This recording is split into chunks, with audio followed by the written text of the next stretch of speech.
اس کا توکل اللہ کی ذات پہ سب سے زیادہ ہے. بیج پھینکتا ہے, اس کے بعد پانی لگاتا ہے, پھر رب پہ چھوڑ دیتا ہے کہ بارش ہوگی, موسم گرم ہوگا, موسم سرد ہوگا. جیسے بارش بے موسمی ہو جائے تو اس کے دل پہ چھریاں چلنے لگ جاتی ہیں کہ خدا نخواستہ اب اگر یہ گندم کا دانہ یہاں پہ گر گیا تو میرے بچوں کا کیا ہوگا. وہ رب پہ توکل کرتا ہے, اور جب اس کے بعد کٹائی ہو جاتی ہے, وہ بیچنے کے لیے جاتا ہے, تو وہ بے شرم اور بے غیرت جو درمیان والے دلال ہیں جو مارکیٹ کے اندر بیٹھے ہیں, وہ پیسہ کما جاتے ہیں, مگر اس ذمہ دار کو کچھ نہیں ملتا ہے, اس کسان کو نہیں ملتا ہے, اس پنجابی کو نہیں ملتا ہے, اس سندھی کو نہیں ملتا ہے.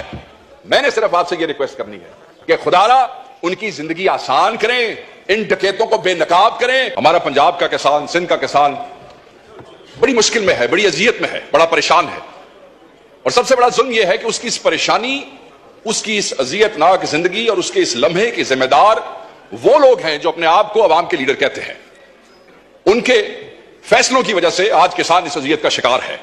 ان کی نالائکی کی وجہ سے آج کسان اس اذیت کا شکار ہے. اس سے بڑی نالائکی کیا ہے کہ پنجاب حکومت جو ہے وہ 3200 روپے پہ امپورٹ ہوئی ہوئی گندم جو ہے وہ 4700 روپے میں خریدتی ہے. اس کے بعد حکومتیں جو ہیں وہ 3900 روپے کی سپورٹنگ پرائس جو ہے وہ فکس کرتی ہے, اور پھر اس قابل بھی نہیں ہے کہ اس کو انشور کر سکے, کیونکہ اوپن مارکیٹ میں اس کو پھر 2800 سے لے کے 3000 روپے تک کی قیمت دی جاتی ہے. آپ مجھے صرف یہ بتائیں کہ وہ